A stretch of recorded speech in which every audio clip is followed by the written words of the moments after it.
नमस्कार दोस्तों, आपका स्वागत है हमारे YouTube चैनल पर। अगर आपने अब तक हमारे चैनल को सब्सक्राइब नहीं किया तो सब्सक्राइब कर लें। आज की कहानी है लव ट्रायंगल।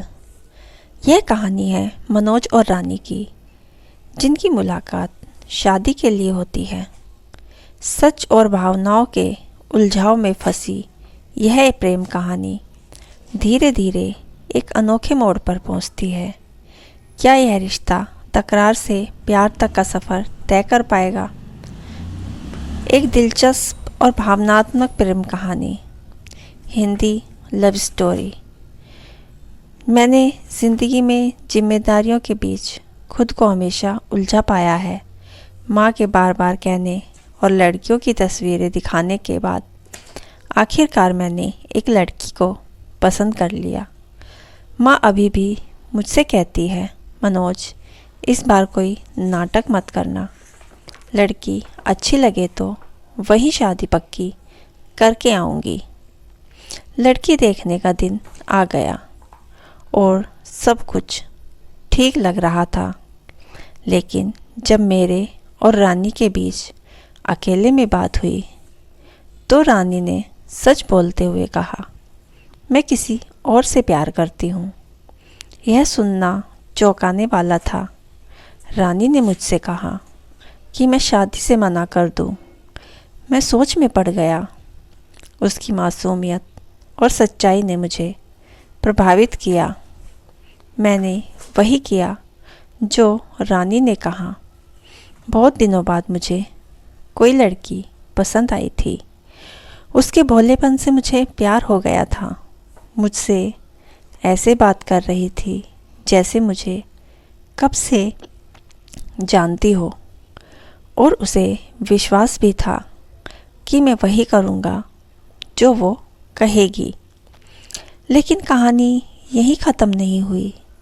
कुछ दिनों बाद फिर उसका फ़ोन आया। उसने कहा, आप मेरी एक और मदद करेंगे। मैं अपने बॉयफ्रेंड से मिलकर उसे समझाना चाहती हूँ। प्लीज़ आप उसके सामने यह कहिए कि शादी के लिए मना मैंने किया था, आपने नहीं। वो आपसे मिलना चाहता है। मैंने सोचा, यह क्या है, मेरा क्या लेना देना। पर रानी में कुछ था ऐसा जो उसकी हर बात को मानने का मन करता था। उस दिन के बाद भी मैं उसके बारे में सोच रहा था, इसलिए मैंने मिलने के लिए हाँ कह दिया। मैं रानी और उसके बॉयफ्रेंड से मिला। उसने मुझे बोलने दिया, न उसके बॉयफ्रेंड को खुद ने ही समझा लिया। बातें सारी क्लियर हो गई। रानी वहाँ से चली गई।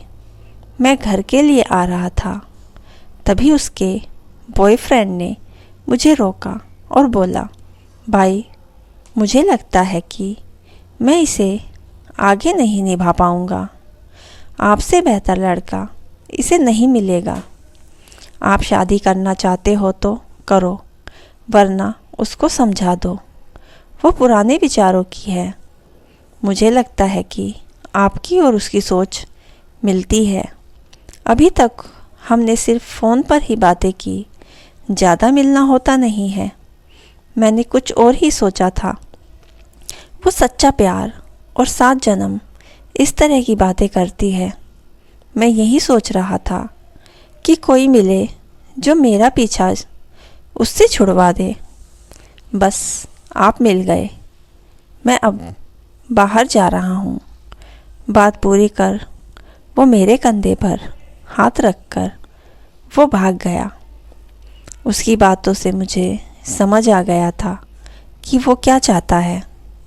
पर अब यह क्या नया पंगा है। वो अपने मन की बात बताकर भाग गया।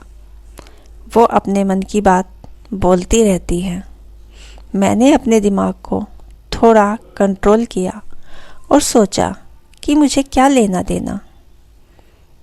सोचा कि उसका नंबर ही ब्लॉक कर देता हूँ, नहीं तो वो मुझे फिर फ़ोन करेगी। पर फिर सोचा कि अब फ़ोन आया तो करूँगा। और एक शाम को ही फ़ोन आ गया। उठाते ही उसका गुस्सा फूटा। आपने उसको ऐसा क्या बोल दिया कि उसने फ़ोन बंद कर रखा है? मैंने क्या बोला? तुम भी वहीं थी।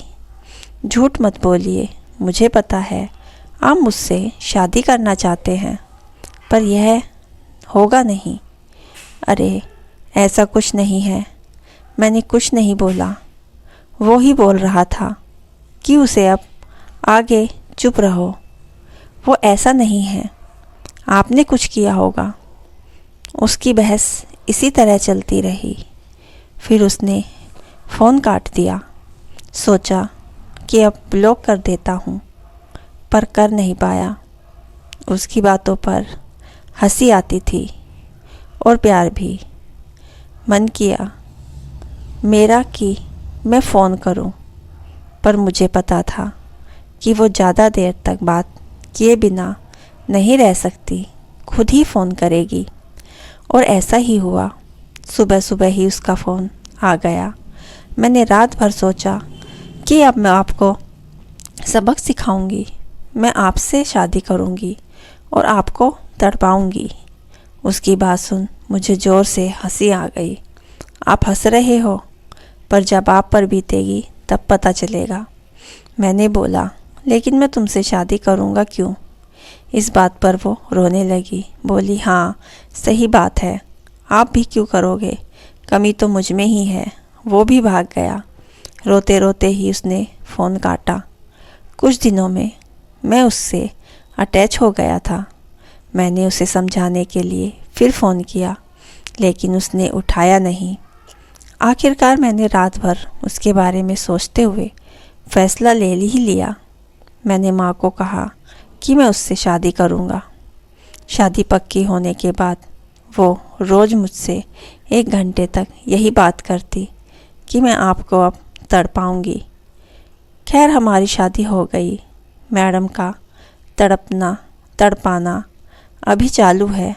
देखता हूँ कब तक चलता है, पर कुछ भी हो उसकी बातों पर प्यार बहुत आता है।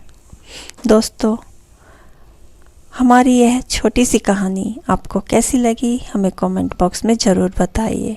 अगर कहानी अच्छी लगी हो तो हमारे चैनल को लाइक, शेयर और सब्सक्राइब करना ना भूलें। कहानी पूरी सुनने के लिए आपका दिल से धन्यवाद।